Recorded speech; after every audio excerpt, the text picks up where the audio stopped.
섭리보살님.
목닥쳐.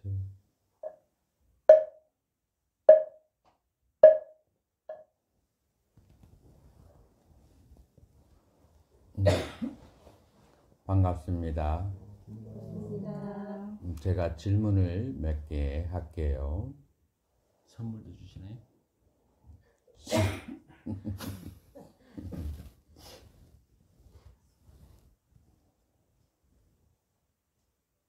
왜 절에 다녀야 되는가?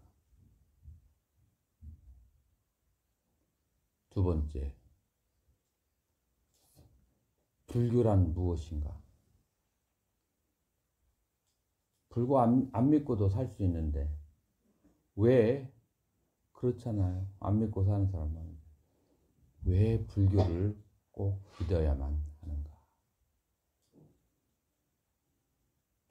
그 인도의 부처님께서 그렇게 성도를 하시고 난 다음에 수십만 명이 출가를 하고 수백만 명이 불교 신도가 되고 천상에 있는 수없이 많은 신들이 불교로 개종을 그렇게 했어요. 도대체 뭐 때문에 그 수없이 많은 사람들이 사람과 천상이 불교로 개종하고 부처님의 가르침을 따르려고 할까요? 우리 처자님 한번 대답해 보세요.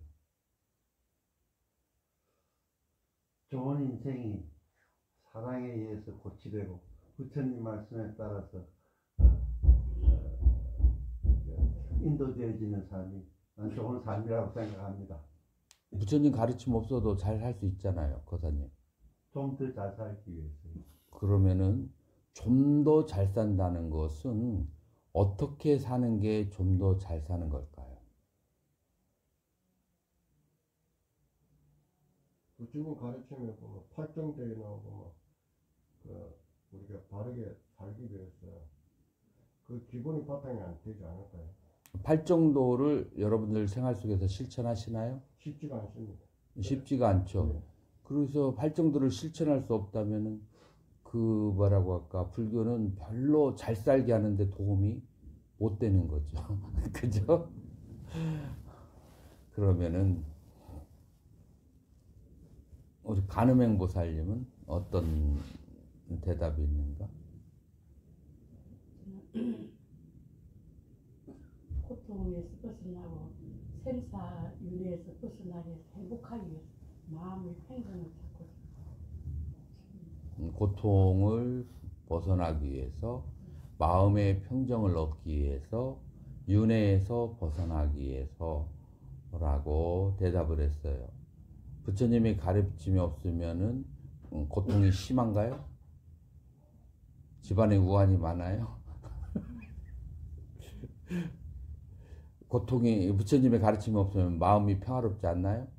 오온이 끄달리지 않고 자유롭기 위해서. 자유롭기 위해서. 이 보살님은 조금 뭐라고 할까, 숙성된 대답이 나왔어요. 하나만 더 질문을 받으면. 다크호스이신 보살님이 오셨어요. 누구?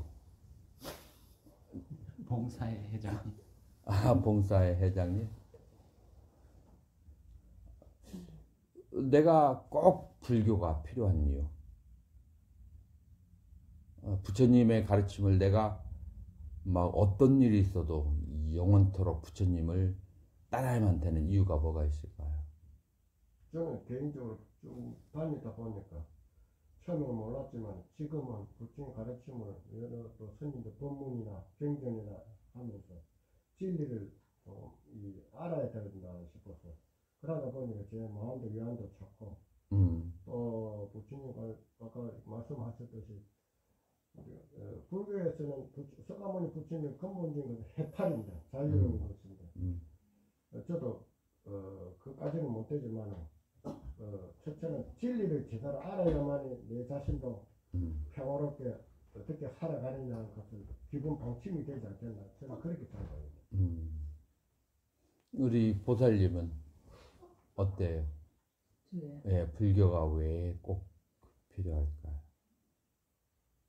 불교가 어릴 때부터 엄마 따라서 절에 많이 다녔는데 어릴 네. 때는 못 모르고 다니다가 또 이제 나이가 들고 하면서 불교가 가르치는 거 철학이 좋고 여러 가지 또 인생살이에 맞는 말씀을 다 하시고 경전에도 그렇고 첫째 흥가법이라는 거 그게 너무나 딱 들어맞고 여러 가지 그래서 좋았습니다. 맞아요. 어떤 분이 저한테 이제 내 책을 읽고 문자를 메일을 보내왔어요.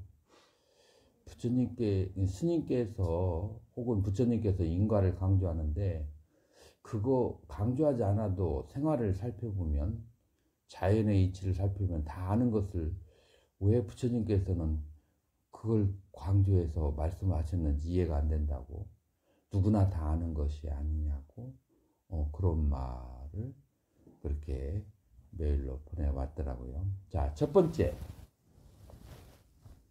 왜 불교여야만 한가? 왜 부처님의 가르침을 어떠한 일이 있어도 따라야 되는가? 첫 번째가 사막도에 떨어지지 않기 위해서. 첫 번째, 사막도라고 하는 것은 이제 지옥, 악이, 축생의 세계에 떨어지지 않기 위해서. 자, 이렇게 되면은 사막도에 대해서 믿음이 없는 사람은 조금 뭐라고 할까, 겉도를 수 있어요.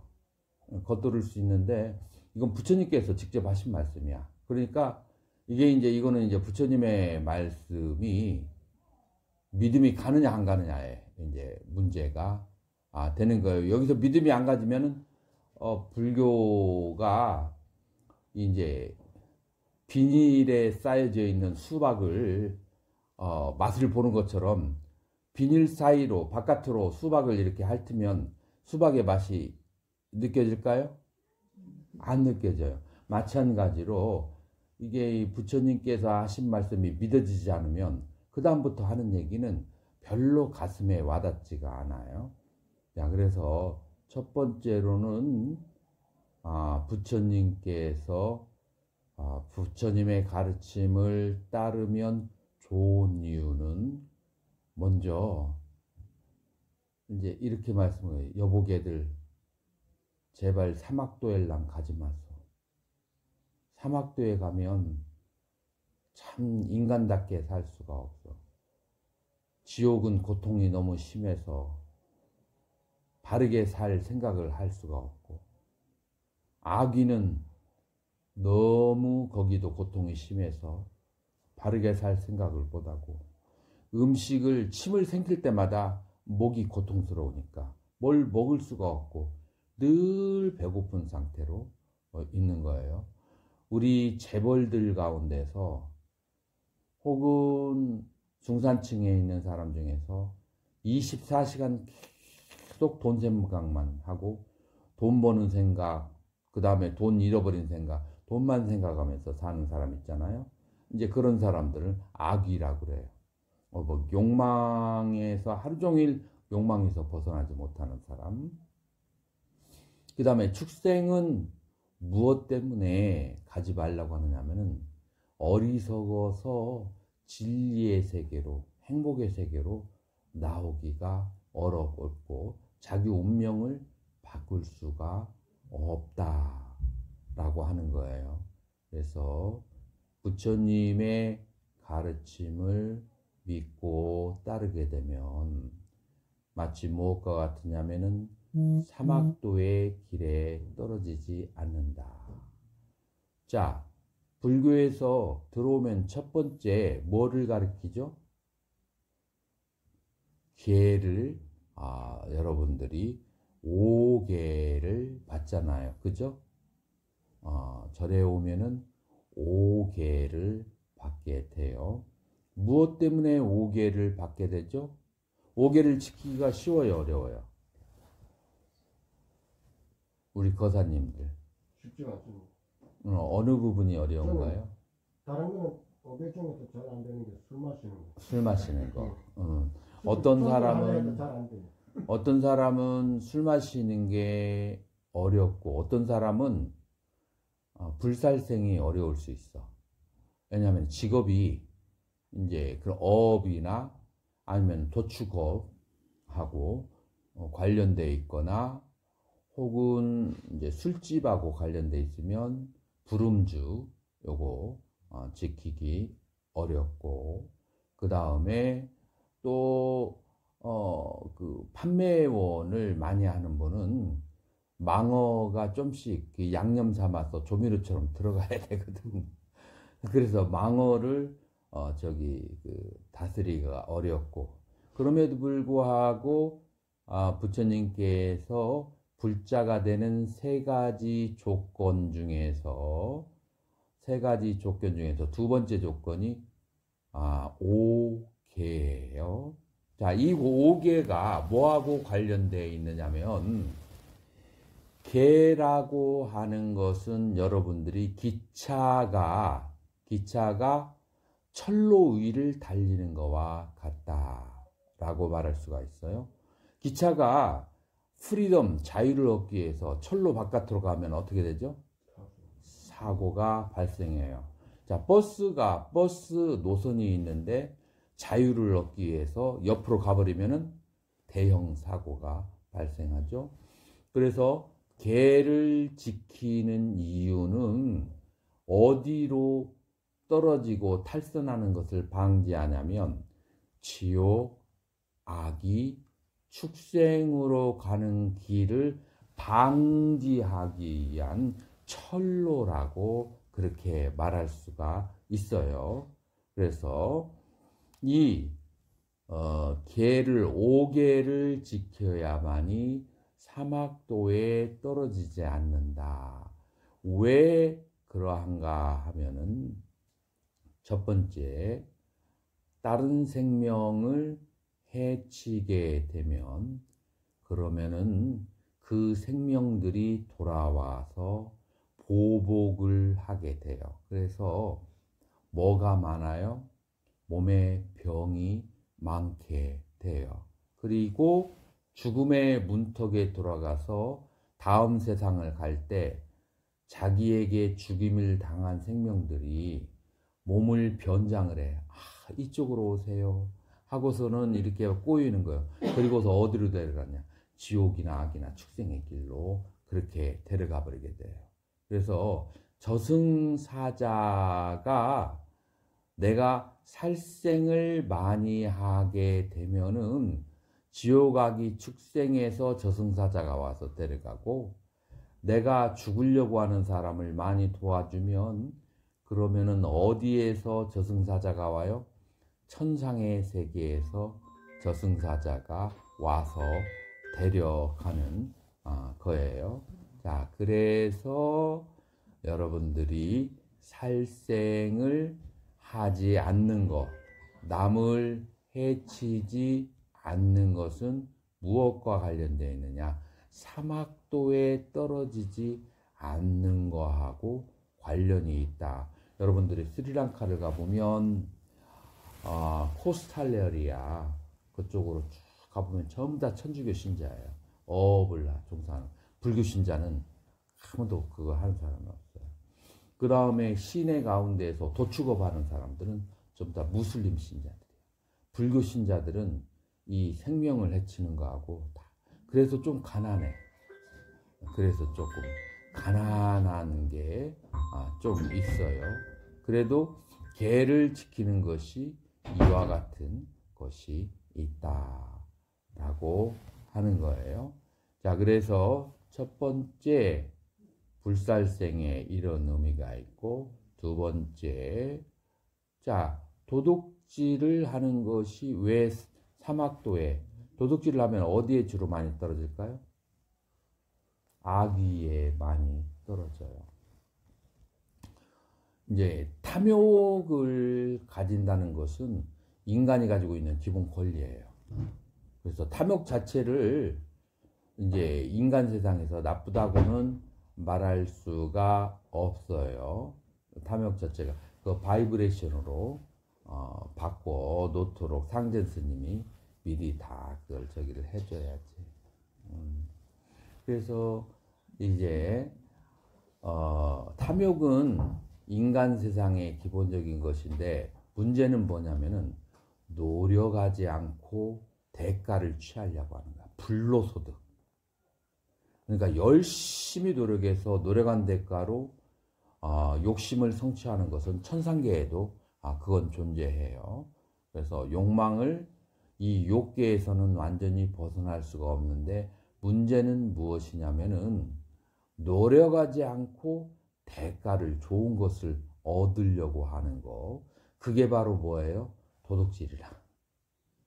그래서 이제 도둑질은 불여의치, 주지하는 것은 취하지 않는다는데, 그 과보로, 남의 것을 취한 과보로 어디에 떨어진다고요?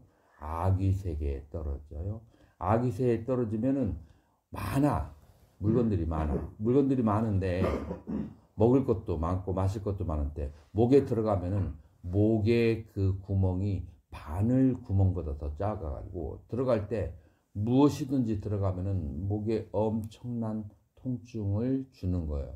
그것이 뭐 때문에 그러냐면은 탐심이 많은 사람이 노력 없이 남의 것을 취했을 때 그런 현상이 더 와요. 살아있는 사람은 가슴 있는 데가 막히게 돼요. 그쪽에서 내려가지가 않아. 노력 없이 탐심을 낸 사람들은 이제 그 소화기 계통에 문제가 생기기도 하고 그렇죠. 그래서 이 두 번째, 아귀계에 태어나지 않으려면은 내가 노력한 것만 정당하게 취해야 된다. 그 다음에 음주라고 하지 않고 사람을 취하게 하는 것들 전체 일반을 말해요. 그러니까 사람을 취하게 하는 것은 담배, 그러니까 담배, 그 다음에 술, 그 다음에 마약, 이런 모든 취하게 하는 것들을 그거를 먹고 마시지 말라. 왜냐하면은 지혜종자가 어두워진 자, 판단력이 흐려져서 일생을 참회해야 될 죄를 순간에 저지르는 수가 있어. 술의 힘을 빌려서 이제 그래서 이제 술을 먹지 말라. 이거는 평상시에 착하지 않고를 떠나서 착한 사람도 돌이킬 수 없는 실수를 저질러버리는 것이 술이다라고 그렇게 얘기해요. 그래서 나이가 60이 넘으면 혈액순환이 안 되기 때문에 약주로 먹는 것은 의사들은 권해요. 이제 그런 경우는 집안에서 이렇게 벽액장에다가 숨겨놓고 한 잔, 두 잔 저녁에 자기 전에 그렇게 먹는 것은 뭐 불음주에 해당하지는 않는데, 이게 이제 자리 차려놓고 벌려놓고서 하게 되면은 내가 원하지 않아도 이제 술을 먹게 되는 거예요. 그래서 세 번째, 사람을 취하게 하면 무언가에 중독이 되게 되면은 이성을 잃어버리기 때문에 취하게 하는 것을 먹지 말라. 이것이 바로 사막도에 들어가는 원인이, 짐승 같은 짓을 할 수가 있어요. 그래서 요거는 축생계로 떨어질 확률이 많다. 그래서 짐승 같은 일이란 뭐냐? 인간의 예의 범절을 잃어버리게 돼요. 술에 취하게 되면. 그래서 짐승이 인간과의 차이점이 뭐겠어요? 인간과 짐승과의 차이점? 짐승은 선악의 옳고 그름에 판단하는 능력이 없어요. 그렇기 때문에 부모와 자식 간고 같이 그냥 살고 그러잖아요. 선악에 대한 판단력이 없어요. 잘못 생각하면은 무분별의 경지다라고 생각하기 쉬운데 이거는 경지가 아니고 지혜가 없어서 그런 거예요. 그래서 이제 술을 먹게 되면은 축생의 세계로 떨어지기 쉽다라고 하는 거예요. 그 다음에 그 다음에가 뭐가 있죠? 세 번, 그 다음에가 음계가 있죠. 요즘 21세기에는 자기가 좋아하는 사람 만나가지고 이제 살다가 그 다음에 싫으면 헤어지고 이런 것이 이제 유럽에서 문명이 건너와가지고 보편화가 되었는데, 음계라고 하는 것은 정의가 뭐냐면은 1번 아직 보호가 필요한 나이. 그래서 부처님께서는 16세까지 보호를 받아야 된다고 얘기해요. 16세까지는 이제 이런 경우에는 어떤 경우에도 이것은 음계가 되어버려요. 16세 이하로 경전에는. 그 다음에 두 번째로 배우자가 있는 사람, 둘 중에 하나가 배우자가 있으면 모두 다 음계에 속해요. 그러면 둘 다 프리해. 나이가 들었고. 그런 것을 불음계라고는 하지 않아요. 이제 부처님의 가르침. 지금 여기에서 얘기하는 것은 뭐냐면은 남의 것을 빼앗는 거야. 그래서 16세까지는 부모님 거라고 생각하는 거야. 부모님이 돌봐야 돼. 그 다음에 배우자가 있는, 그러니까 누군가가 소속이 있는 사람과의 관계를 맺는 것은 전부 다 불음이다. 자, 그러면 불음의 과보는 무엇인가? 지옥이다 라고 경전에 그렇게 나와요. 왜냐하면은 내 배우자가 누군가의 그런 관계가 있다고 생각하면은 마음속에 뭐가 나요? 의심이 들면 불이 나오는 거예요. 그리고 의처증, 의부증이 생기면은 눈에 보이는 게 없어. 그래서 뭐 순식간에 옆에 있는 거 집어가지고 무슨 일이라도 하는 지옥의 심리가 돼버리는 거예요. 그래서 네 번째 불음, 다섯 번째 불음주. 그래서 살, 도, 망, 그 다음에 음주가 되는데, 망이 이제 거짓말을 하는 것은 왜 사막도에 떨어지게 하는가? 거짓말하면 자기 자신도 이제 믿을 수가 없어. 그래서 이제 믿음이라는 단어가 자기에게 떠오르잖아. 항상 속이고 남들이 다 나를 속인다고 생각하고 나도 늘 남을 속이게 되고, 이런 심리 자체가 바로 어디에서 있는 것이냐? 아무도 믿지 않는 그 심리가 지옥의 심리의 상태가 된다. 자, 이렇게 해서 지옥, 악이, 축생, 여러분들이 사랑하는 사람들과 자녀들이 이런 곳에 떨어지는 거, 이런 곳에 태어나는 거 권장하겠어요? 권장하지 않겠어요? 근데 여러분들은 여기에 태어나는 비법, 사막도에 태어나지는 비법을 잘 알아요, 몰라요? 비법을 잘 몰라요. 사막도로부터 벗어나는 비법을 잘 알아요, 몰라요? 여러분들의 지혜로는 잘 몰라요. 자, 그렇기 때문에 여러분 혼자의 힘으로 알지도 못하고 가는 방법도 모르고 빠져나오는 방법도 모르기 때문에 누구의 힘을 빌려서 이쪽에 안 가고 반대편으로 가야 될까요? 부처님의 힘을 빌리는 거예요. 부처님이 굳이 안 도와도 되는 거, 일부러 믿을 필요는 없어요. 내가 스스로 할 수 있는 거.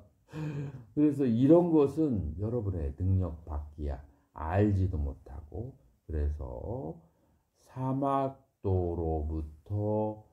벗어나도록 하기 위해서 첫 번째 불법승 삼보에 귀하고 불법승 삼보를 믿는다 라고 하는 거예요. 자, 사막도를 첫 번째 벗어날 뿐만 아니라 지금 현재와 앞으로의 미래가 어디로 가기를 바래요? 우리 거사님 어디 가길 바래요? 죽은 다음에 하늘나라. 하늘나라가 크게 세 개의 행성으로 나누어졌어요. 오용락을 누릴 수 있는 하늘나라가 있고, 그 다음에 오용락을 딱 끊어버린 색계 천상에, 거기는 오용락은 없어. 지극히 평화로움만 있어. 평화만이 있는 그런 색계가 있고, 그 다음에 몸이 없고 정신만 있어서 온 우주를 한순간에 마음대로 다닐 수 있는 무색계의 하늘나라가 있어. 자, 셋 중에 하나는 선택을 해야 돼. 길이 달라. 길이 달라. 어디 가고 싶어요? 근데 가고 싶어도 갈 수 있을까? 아니, 먼저 여러분들이 어디를 가고 싶은지를 정하고, 가고 싶으면 노력하면은 그 길을 따라서 갈 수 있어요. 예를 들어서 운전을 처음 배운 10달 먹은 애가 여기서 이 차를 아빠가 선물해 줄 테니까 나중에 좀 크면은 서울까지 운전해 갈 수 있어. 지금은 못 가지. 그러나 나중에 운전을 배워가지고 지도를, 내비게이션을 잘 따라서 가면은 갈 수가 있죠.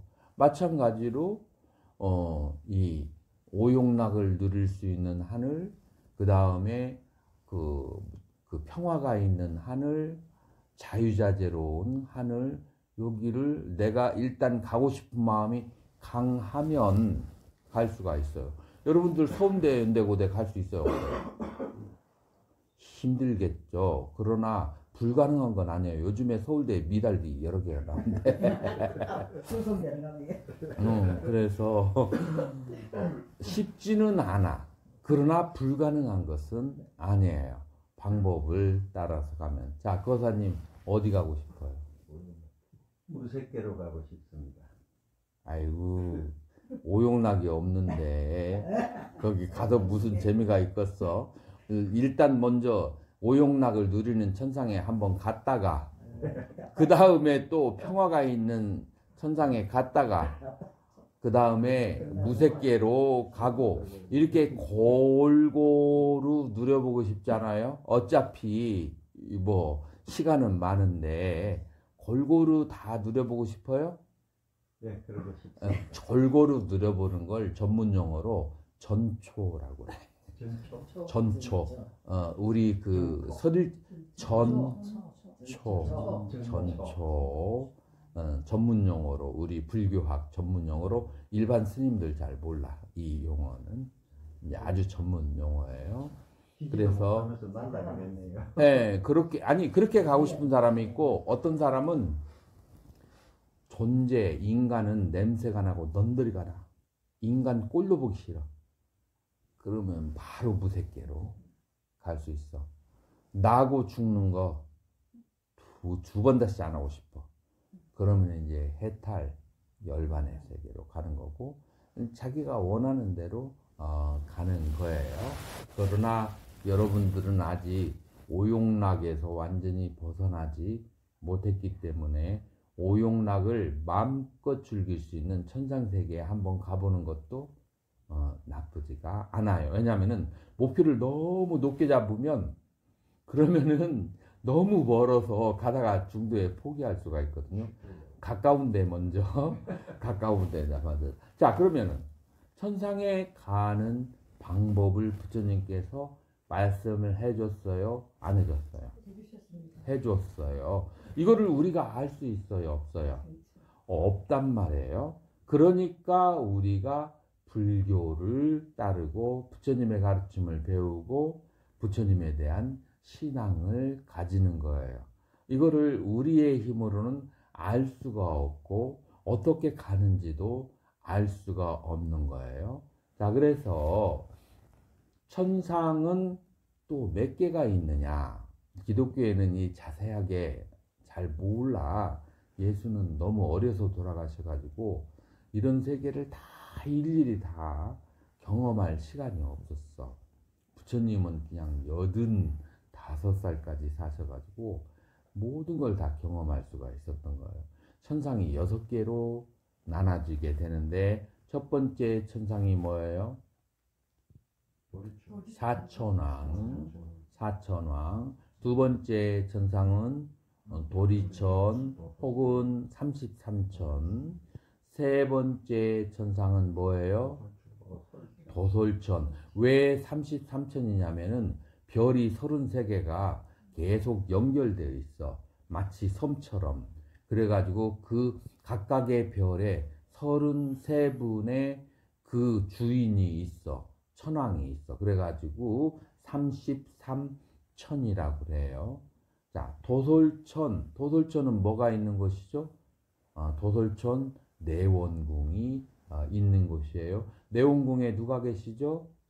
다음 생에서 오실 브이륵 부처님이 계신 거예요. 그 다음에 천상이 뭐가 있죠? 화락자재천. 화락자재천은 뭐냐면은 내가 어떠한 즐거움을 누리고 싶다 생각하면은 그 자리에서 바로 그 대상이 나타나. 예를 들어서 송이 제일 좋은 거 먹고 싶다 하면 그 자리에서 딱 데리는 거야. 그래서 내가 생각하는 대로 즐거움의 대상이 나타나기 때문에 화연할 화자, 즐거울 낙자, 자재, 즐거움을 내가 만드는 것이 자유자재에서 화락자재천이라고 그래요. 자, 그런데 내가 내 몸이 혼자서 즐거움을 받는 것은 딱 하나에 한정돼 있잖아요. 그 우로 가면 타화자재천이 있어. 남들이 즐기는 것, 예를 들어서 100만 명, 1000만 명이 즐기는 것을 내가 다 경험할 수 있어. 그러면은 화락자재천보다도 이 종류의 수가 굉장히 넓어지잖아요. 마치 10명의 자녀를 두었는데 10명의 자녀가 동시에 진급을 했어. 그러면 한 명의 자녀가 진급을 한 거보다도 더 기뻐요, 안 기뻐요? 더 기쁘죠. 이런 이제 다른 중생들의 기쁨을 다 내 기쁨으로 하는 것이 바로 타화자재천이에요. 그래서 여러분들이 이제 이 6개의 천상을 하나하나 다 맛봐도 되는데 이 천상의 수명이 최소가 얼마예요? 최소가 10만 년. 최소가 10만 년이고 보통 100만 년이고 좀 길고 우위로 가는 것은 1000만 년에서 1억 년의 즐거움을 누릴 수가 있어요. 이런 세계를 부처님이 보았어요? 안 봤어요? 부처님이 본 거예요. 부처님이 봤으니까 지옥과 악귀의 고통을 부처님이 봤어요? 안 봤어요? 천안통과 숙명통으로 봤어요. 봤는데 여러분들을 어디로 보내고 싶어 하겠어요? 일단은 우위로 보내고 싶어 하시잖아요. 이제 그래서 요거는 하지 말고 요거를 하면 천상으로 갈 수 있다 라고 했어요. 무엇과 무엇을 해야 되죠? 보시지게 생천한다. 첫 번째, 계를 지켜야 돼요. 천상에 가는가 지옥에 가는가는 무엇에 의해서 결정되어지냐 하면은 계율에 의해서 결정돼요. 그러면 보시는 무슨 과보를 가져다 줄까요? 천상에 가서도 조금 가난한 천인이 있고 부유한 천인이 있고, 천인이라고 해서 다 똑같은 게 아니에요. 천상에서도 왕이 있고 신하가 있어요. 왕이 되고 부유함이 되게 하는 것은 무엇이 원인이 될까요? 보시가 원인이 돼. 그런데 천상을 첫 번째 천상에서 여섯 번째 천상까지 각각 다르게 태어나게 하는 것은, 그것은 무엇이 원인이 돼요? 그것은 바로 계가 원인이 되는 거예요. 그래서 천상과 지옥을 결정낸 것은 계가 된다. 그래서 여러분들에게 있어서 무엇이 가장 크고 먼저 된다고요? 계를 지키는 것이 먼저가 되는 거예요. 자, 계가 무엇을 지켜야 계라고 할까요? 구체적인 내용을 한번 얘기해 봐요. 무엇이 계죠? 무엇을 지켜야 되죠? 5계를 지켜야 돼요. 5계를 또 다른 말로 뭐라고 그래요? 7선을 행해야 된다. 7악을 그치고 7선을 행해야 된다라고 하니까 7거지약을 말씀하시나요? 누가 그러더라고. 그건 유교의 말이고 우리 불교에는 7거지약이 없어요. 7거지약 중에 하나가 남자가 여러 여자를 두어도 시샘을 하지 말라. 시샘하는 게 7거지약인데 우리 불교하고는 관련은 없어요. 7악이 뭐가 되죠? 살생, 투도, 사음, 몸으로 3가지, 그 다음에 4가지가 입으로 4가지예요. 입으로 4가지가 뭐죠? 망어, 거짓말. 기어가 뭐예요? 기어가 기만이 아니고 꾸밀 기자야.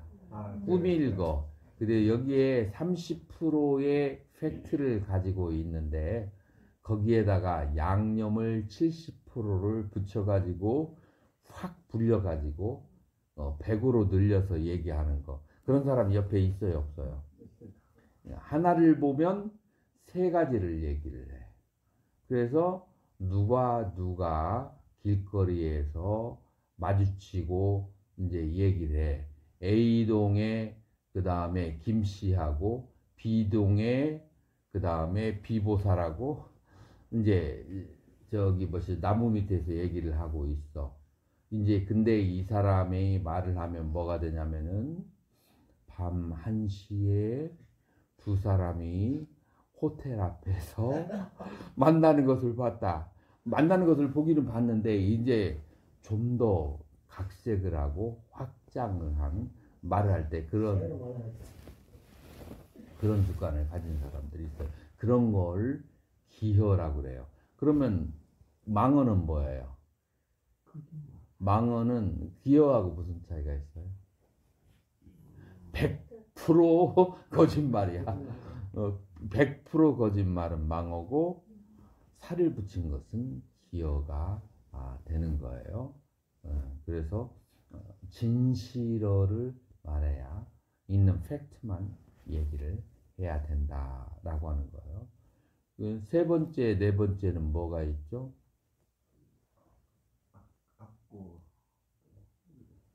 양설, 그 다음에 악구가 있어요. 뭐가 양설이죠? 딱 보니까 저 사람 기질이 강해. 돈도 있고 힘도 있고. 그 앞에서 안 좋은 얘기 할 수 있어요, 없어요? 그럼 뒤에 가서 얘기하는 게 그게 바로 양설이에요. 앞에서는 막 그냥 녜녜 하다가 뒤에 가가지고 아이고 저 사람 저렇대 라고 얘기하는 게 양설이에요. 근데 뒤집어졌어. 내가 보스고 저 사람은 약한 사람이야. 그러면은 어떻게 해요? 죽설주알 막 그냥 있는 대로 막 그냥 그 거친 말을 막 해버리는 거, 그게 바로 악구예요. 그래서 기질이 강한 사람들이 악구가 많고 기질이 약한 사람들은 뭐가 많아요? 양설이 많다. 이제 양설과 악구는 기본적으로 무엇을 가지고 있어요? 남을 안 좋게 생각하는 것을 말로 표현하는 것이 양설과 악구다. 그래서 이제 처음에 두 개는 진실과 관련돼 있고, 그 다음에 세 번째는 뭐냐면은 남을 안 좋게 얘기하는 거고 관련이 있어요. 그래서 진실되게 얘기하지만 안 좋은 얘기는 가급적 하지 않는 거, 이제 그것이 바로 언어의 습관이다. 자, 그래서 네 가지 언어를 단 두 말로 얘기하면 진실하면서 남의 안 좋은 얘기를 하지 말아라 라고 그렇게 말할 수가 있어요. 자, 진실하고 남의 안 좋은 말을 얘기하지 않고, 그 다음에 불살생, 남을 해치지 않고, 그 다음에 불투도, 남의 것을 내가 노력하지 않은 것은 취하지 않고, 그 다음에 불싸움, 남의 여인을 취하지 않으면, 그러면은 칠악, 사막도를 금하게 돼요. 그러면은 천상으로 가려면은 이제 적극적으로 7가지 선을 해야 돼요. 어떻게 선을 해야 되죠? 1번 좋은 말. 살생을 뭘로 바꿔야 돼요? 방생. 다른 사람들을 항상 길을 살려주고 다른 사람들을 살려주는 쪽으로 방생을 해야 돼요. 자, 남의 것을 도둑질하는 것을 뭘로 바꿔야 돼요? 보시로 바꿔야 돼요. 자, 보시 얘기가 나오니까 우리 금강경 4장에서 우리 거사님 어제 뭐라고 하셨어요? 무슨 보시를 해야 된다고? 금강경 4장에 그런 말이 나오죠. 7보를 가지고 겐지스강의 그 많은 숫자만큼의 나라에 있는 7가지 보석을 가지고 보시를 한다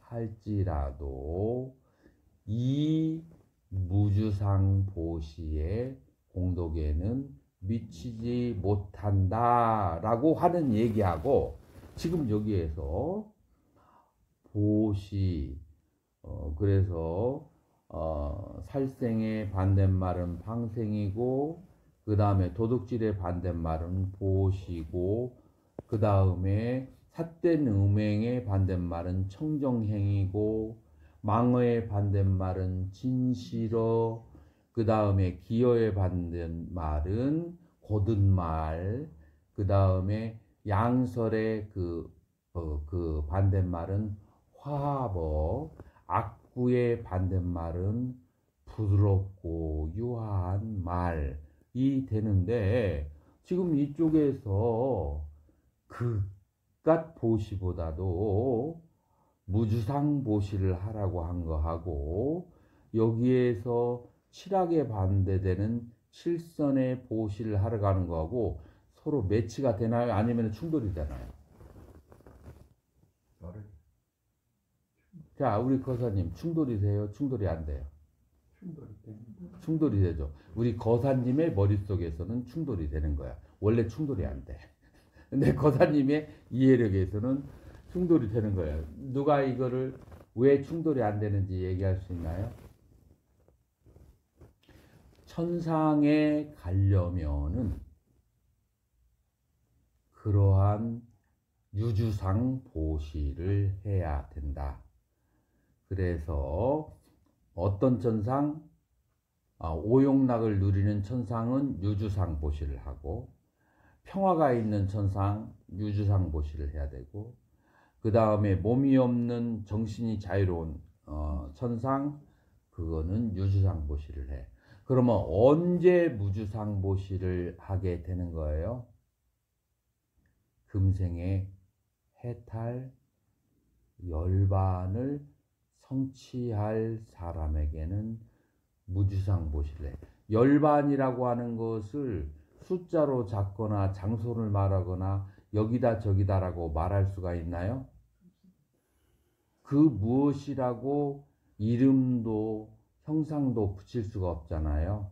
그렇기 때문에 이 열반이기 때문에 그 공덕은 무량해서 헤아릴 수가 없다고 하는 거예요. 그래서 금강경에 있는 모든 가르침은 센터가 어디를 향해 있어요?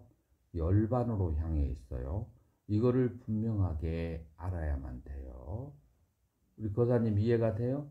예. 금강경은 열반을 향하고 있는데 그것을 뭐라고 하냐면 보시 바람일이라고 그래. 열반을 향한 것을.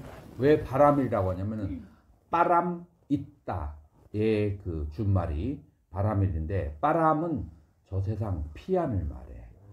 있다는 이 투고 가다에 있다는 과거 분사형이에요. 그래서 가다의 과거 분사니까 감이라고 얘기하게 되죠. 자, 분사가 뭐냐? 분사라고 하는 것은 동사가 여러 가지의 형태로 쓰이게 하는데 그때 과거 분사를 집어넣어서 동사를 명사형으로 만드는 거예요. 그래서 가다가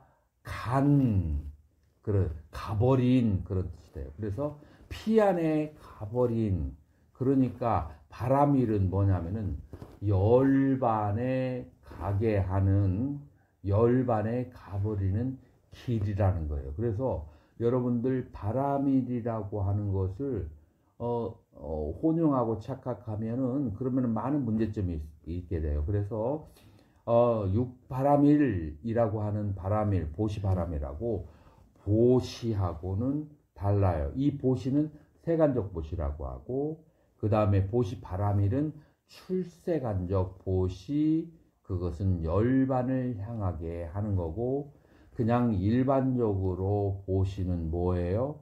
그것은 그 과보가 나에게 돌아오는 것이 보시고, 그것은 이생과 내생에 돌아오는 것을 보시고, 보시 바람일은 뭐냐면은 과보가 나에게 돌아오는 것을, 그것을 중생들에게 회양을 해버려서 그 과보를 받지 않아. 왜 받지 않아? 받을 자가 없다는 것을 깨달았기 때문에. 그래서 무아상, 무인상, 그 다음에 무중생상, 무수자상을 터득한 사람만이 보시바람일을 할 수가 있어요. 그러면은 그 무아상을 깨닫지 못한 사람은 보시를 해도 소용이 없단 말이냐? 그건 일반적인 보시에 들어간다 라고 하는 거예요.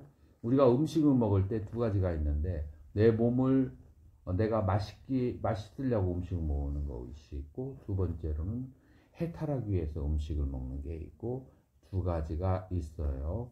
해탈하기 위해서 음식 먹으려면 맛을 집착하지 않아야 되고, 맛을 느끼는 것을 초월해야 돼요. 그런데 맛있게 먹으려면은, 보통 사람 먹으려고 할 때 맛을 모르면 무슨 재미가 있어? 그 사람들은 맛을 느끼면서 먹어야 돼. 그것이 바로 보시와 보시바람일의 차이점, 세간적 보시와 그 다음에 출세간적 보시바람일과의 차이점이다라고 하는데, 이 정도면은 내가 보기에 거사님의 지성으로는 이해가 됐을 것 같아. 조금 그죠? 됩니다. 100%는 아니지만. 근데 거사님은 내가 얘기를 해보니까 굉장히 지성적이라서 기초를 잘 닦으면은 엄청나게 그 불법을 크게 펼 수 있는 사람인데, 근데 이런 이제 기초가 없이 이렇게 대승경전에 들어가면, 티벳에서는 강원이 17년이에요. 그 17년 동안 경전을 가르칠까요? 안 가르칠까요? 안 가르쳐요. 그리고 무엇만 가르치냐면 논서만 가르쳐. 이유가 뭐냐면은 논서는 논리적이라서 삐딱하게 오해할 우려가 없어요.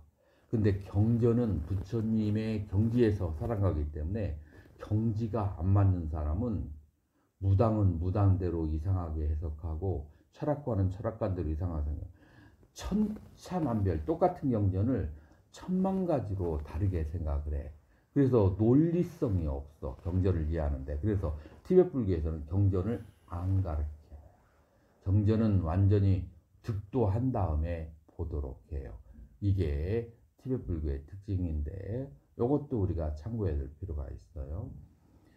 그래서 이 대승경전은 공부를 많이 한 사람에게 자세히 설명을 드려야 되지 혼자서 이해하려고 하거나 아니면 적당히 공부한 사람에게 적당히 들어버리면 크나큰 혼란을 초래할 수가 있다라고 하는 것을 염두에 두면서 그러면서 이렇게 아시면 돼요. 그래서 그러므로 사막도를 떠나서 천상으로 가려고 하려면은 무엇을 해야 된다고요?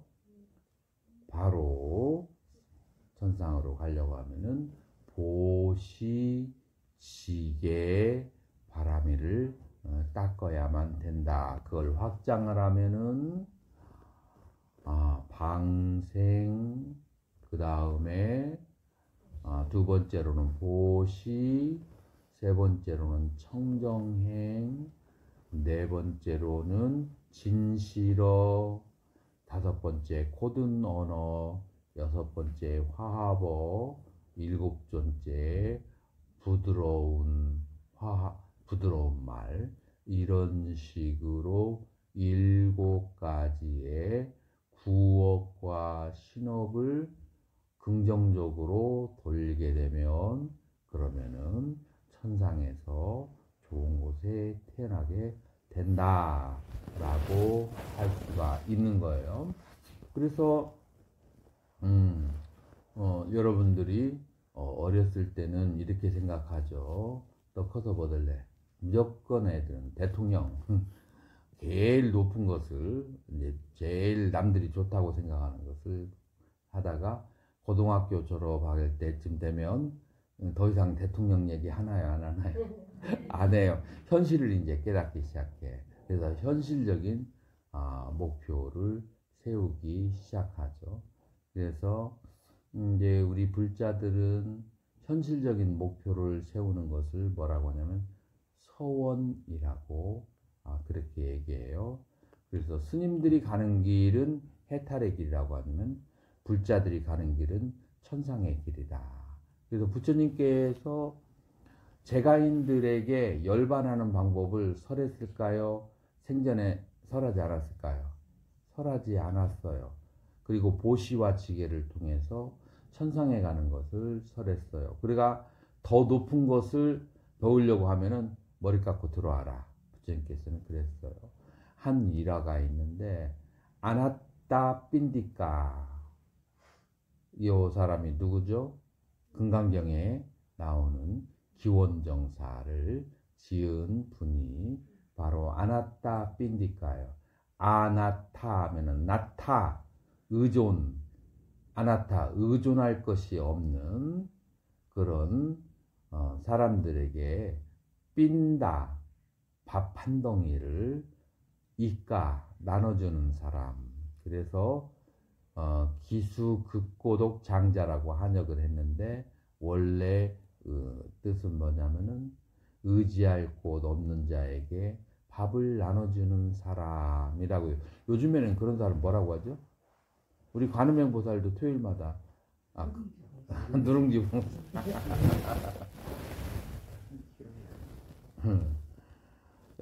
그래서 이제 여기는 이제 고아나 이제 또 고아 말고 또 누가 있죠? 과부. 이제 이런 의지할 곳 없는 사람들에게 이제 그렇게 한 분이에요. 그래서 이제 아나따 빈디까라고 하는 그 장자가 이제 엄청나게 많은 보시를 하게 된 거죠. 이제 그래서 기원정사를 지게 되었는데 그래서 그 과보로 경전에서는 뭐라고 하느냐면은 바로 도솔천의 천상의 동자로 태어났다라고 그렇게 얘기를 해요. 그런데 그분이 돌아가시기 전에 법문 요청을 청했어. 그래서 부처님은 너무 죄송스럽고 사리불존자를 청했어. 사리불존자가 저에게 마지막으로 불법을 전해주세요 라고 했을 때 이 위파사나 수행하는 법을 가르쳐 줬어요. 눈이 대상을 볼 때 대상에 머무르지 말고, 귀가 소리를 들을 때 머무르지 말고.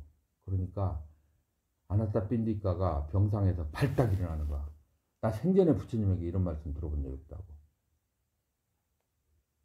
갑자기 이 말을 듣자마자 내 마음이 지극히 편안해지고 산매해질 것 같다. 그러면서 원망을 해. 부처님께. 왜 우리 제가자들에게는 이런 좋은 수행법을 가르치지 않으셨는지요.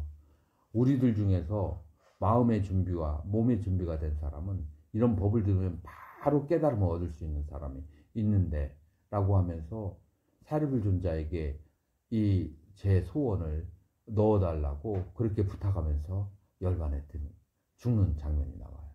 그 말은 무슨 말이죠?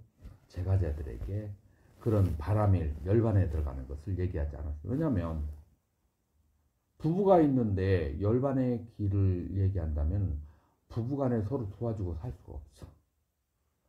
실제로 내가 아는 저쪽에 외국에 사는 부부가 있는데 이 보살님이 초기 불교에 막 그 열반의 길에 저기를 했어. 자식들 밥 해주고 남편 밥 해주고 뒷바를 쬐는 거 다 도와버렸어. 내가 지금 해탈 열반의 길로 가는 게 바쁜데 자식들 밥 해주는 거 이건 열반에 드는 길이 아니잖아. 고사님 그래요 안 그래요? 그 밥 해주고 돈 벌어다 주는 것이 열반에 가는 길은 아니잖아. 그럼 열반이 중요한데 내가 왜 돈 벌러 가고 내가 왜 밥을 내줘야 돼? 라고 생각하면 콩가루 집안 돼버려. 그래서 이거는 출가자가 돌볼 사람이 없는 출가자가 가는 길이 바람이래. 길이지. 제가자의 상태에서는 그걸 실천하기가 좀 관대의 길이라. 그래서 제가자는 부처님께서 이렇게 칠악을 그치고 칠선을 행하는 그것을 강조하였다라고 그렇게 한 거예요. 여쭤봐서 네. 질문드리겠습니다. 네. 지금 제가자의 삶이 밥하고 어쨌든지 일상의 촘촘한 일들을 하는 게 열반의 길이 아닌 게 아니죠. 그것도 어떻게 하느냐에 따라서 고살에서 열반의 길이 바로 이렇게 드러나는 것 아닙니까? 그게 따로 있는 게 아니라고 저는 확신을 하거든요. 그 자리가 바로 그냥 이렇게 하되 한바 없이 하는 거죠. 내가 밥을 하고 뭘 하고 하는 것 자체가 인연 따라서 할 뿐이지 그걸 뭘 하고 있다라는 그런 생각을 안 하고 함에 있어서는 그게 바람이 되지 않나요, 스님? 그게 출발을 해야만 노력을 하는 거죠. 노력을 하는 건데 실제로 바람일이 되려면은 공성과 무집착의 상태에 들어가야 되는데 여러 가지 의무와 듀티가 많은 상태에서 그 공성의 상태에 들어가기는 쉽지 않다. 예를 들어서 이제 이 제가자가 수행하는 길을 십지경에 보살 십지로 얘기가 되어 있어요. 자, 그런데 보살 오지가 되면 여러분들 바람일을 실천하겠어요? 안 하겠어요? 한다고 생각하죠? 보살 오지도 삼매 속에서는 바람일을 할 수 있는데 동중에서는 끄달린다 라고 대승경전에 나와요. 이제 여러분들이 그렇게 하려고 노력을 하는 것은 장하기는 한데 진짜 바람일은 언제 시작되는가? 육지보살이 되어야 시작하는데 달라이라마 스님이 뭐라고 말씀하시냐면은 자기가 생전에 초지보살도 만나본 적이 있다고 그래요. 그러니까 여러분이 생각하는 그 바람이라고 부처님이 생각하는 그 바람이라고 하는 것은 차원이 조금 다른 거죠. 이제 그래서 이제 물론 그걸 지향하는 거 너무 좋아요. 지향하는 거 좋은데 먼저 밑에를 탄탄하게 해놓고 그 높은 곳으로 가야 돼요. 그 밑에를 탄탄하게 하는 게 뭐예요? 내가 최소한 요계 천상은 갈 수 있도록 발판을 만들어 놓고 그 다음에 점프를 하자 이거예요. 요계 천상에 갈 수도 없는 그런 낮은 공덕을 가지고 여기에서 바로 그냥 그 열반의 세계로 가려고 하면은 떨어지면은 크게 낙상하는 그런 저기가 있어요. 그래서 단계로 올라가자. 그래서 내가 천상에 갈 수가 있는 자질과 조건이 되었는지를 돌아보고 천상에 갈 정도의 공덕을 지었으면 그 다음에 그 위에가 어느 곳이에요? 색계의 천상이에요. 이 색계의 천상에 가려면은 로켓가 무거운 것을 떨어뜨리고 그리고서는 바로 본체만 무중력으로 들어가듯이 그 다 떨궈야 되는 게 있어요. 그게 뭐예요? 오용락을 완전히 떨궈야 돼요. 오용락이 뭐예요? 감각적 욕망, 마음속에 조금이라도 미움, 그 다음에 혼침, 잠자는 거, 그 다음에 들뜸, 의심, 이게 싹 없어져야 돼. 이게 안 없어지잖아요. 여기에 이제 그 두 번째 다음 단계로 가려면 이 5가지를 다 통과해야 돼. 다 놔버리고 다음 단계로 가야 되는데 이 5가지를 다 놔버리는 게 일상 중에 1년에 한 번도 이런 마음이 안 일어나게 하는 게 쉬워요, 어려워요? 어렵잖아요. 그러니까 그 밑에 거 먼저 해놓고 이게 확실하면 다음 단계를 향해서 힘차게 걸어가자 라고 하는 거예요. 어때요? 여러분들 마음에 들어요? 박수 한번 쳐주세요.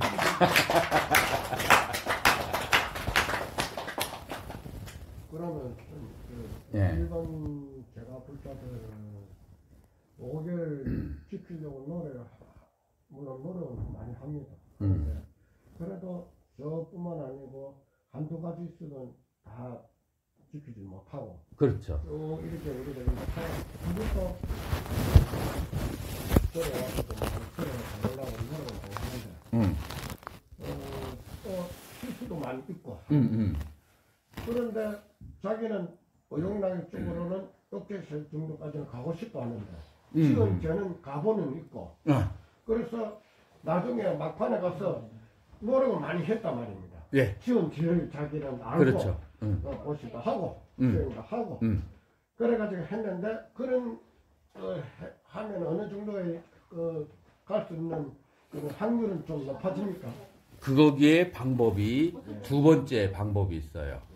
그거를 5개를 지켜야 되는데 지키지 못한 사람들에게 두 번째 세이브, 두 번째 길이 이제 마련되어 있어요. 그게 뭘까요? 그게 바로 참회 작법이라. 그럼 참회 작법 어디에서요? 부처님 앞에서 오는 거라. 그래서 부처님 앞에 와서 참회 작법을 하고 그 다음에 개를 계속 받고 그 다음에 절을 하고 참회를 할 때 불법승 삼부에게 공양을 올리면서 참회를 하고 이런 것으로서 이제 점점 자기가 범한 그 개가 씻어지기 시작하는 거예요. 그래서 이제 이런 처음에는 5개를 범하지 않도록 하고 두 번째로는 7선을 실천하도록 하고 자 그러는 과정 속에서 불완전한 것들이 있으면은 주기적으로 일주일 한 달에 한 번씩 전부 다 참회를 해가지고 깨끗이 씻어버리고 자 이렇게 해가면서 참회가 된 상태에서는 그 앞에 있는 것은 싹 사라지게 돼요. 이렇게 해가면서 점점 높이 올라가는 것이 바로 부처님의 가르침이다 라고 하는 거예요. 그래서 첫 번째 단계와 두 번째 단계 왜 우리는 불자가 돼야 되는가? 왜 우리는 불교를 배우는가? 왜 부처님에게 의지해야 되는가? 1번 사막도로 갈 수 있는 그 원인을 제거하는 것이고, 2번째로 인간과 천상에 확실하게 태어날 수 있는 그거를 결정적으로 하게 되는 것이고, 자, 그게 이제 다 된 사람은 그 다음 길을 향해서 여정을 나가게 된다 라고 이제 그렇게 하는 거죠. 오늘은 여기까지 공부를 하고, 다음에 우리가 만났을 때는 자, 여기까지 다 갔다고 생각하고 그 다음 단계를 어떻게 가는지에 대해서 우리가 공부를 하도록 하겠습니다. 감사합니다. 감사합니다. 혹시 질문을 해도 될까요? 네, 질문해 주세요. 우리 회장님이 질문을 하실 수도 있을 것 같은데. 없어요? 정세희 물어볼 게 없구나. 정세희 보살님 혹시 다음에 후회하지 말고. 내가 질문 하나 할게. 네. 예. 사람을 미워 안 하게도 미워하는 하고 있는 사람이 있는데 어떻게 됩니까? 어떻게 미워 안 되고? 이제 어떻게 생각해야 되느냐면은 네. 안 하게도 나에게 미운 사람이나 혹은 내가 싫어하는 환경은 어떤 원리에서 오는지 부처님께서 말씀을 하시는데, 우리가 사람 살면서 좋은 일만 하고 살 수 없어요. 때로는 알게 또는 모르게 남에게 해를 끼치고 살거든요. 그래서 그 해를 끼친 것은 이번 생에 터트리지 않으면 그 옳은 것 같아가지고 다음 생으로 넘어가요. 그러면 이번 생에 터트려 버리는 게 나을까요? 다음 생으로 넘기는 게 나을까요? 이 안 좋은 악업을. 이번 생에 그러면 또 이번 생에 해결하는 게 낫죠. 해결하는 이번 생에 뭘로 해결하느냐? 미운 사람으로 나타나고 내가 싫어하는 환경으로 나타나는 거예요. 그러면은 미운 사람과 싫어하는 환경은 무엇의 결과예요? 내가 지은 악업의 결과야.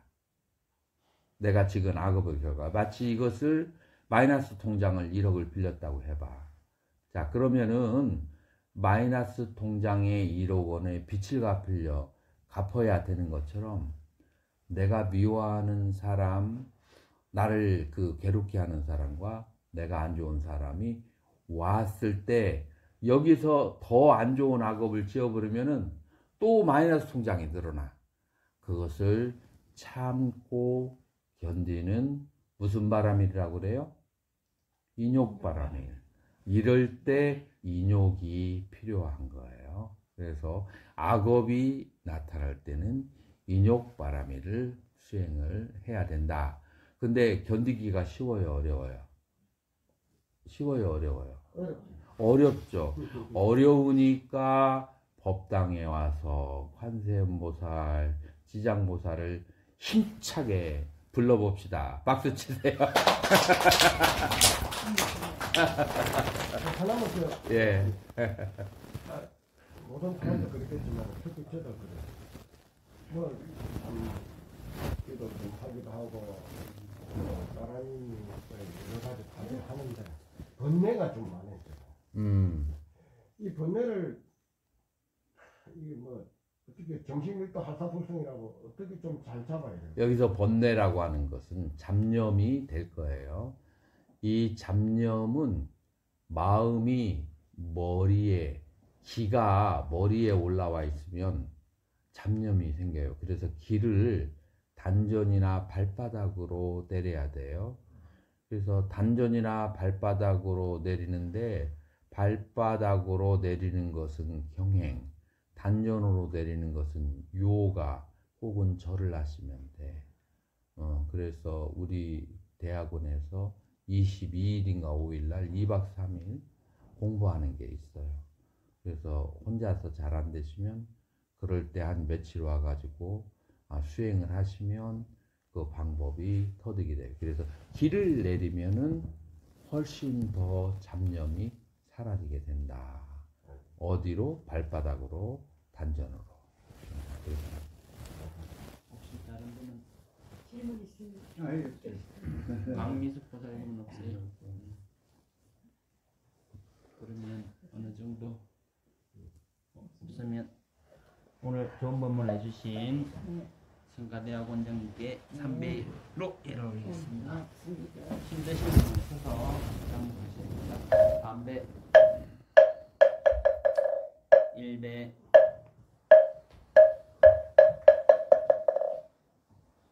일어나시고 2배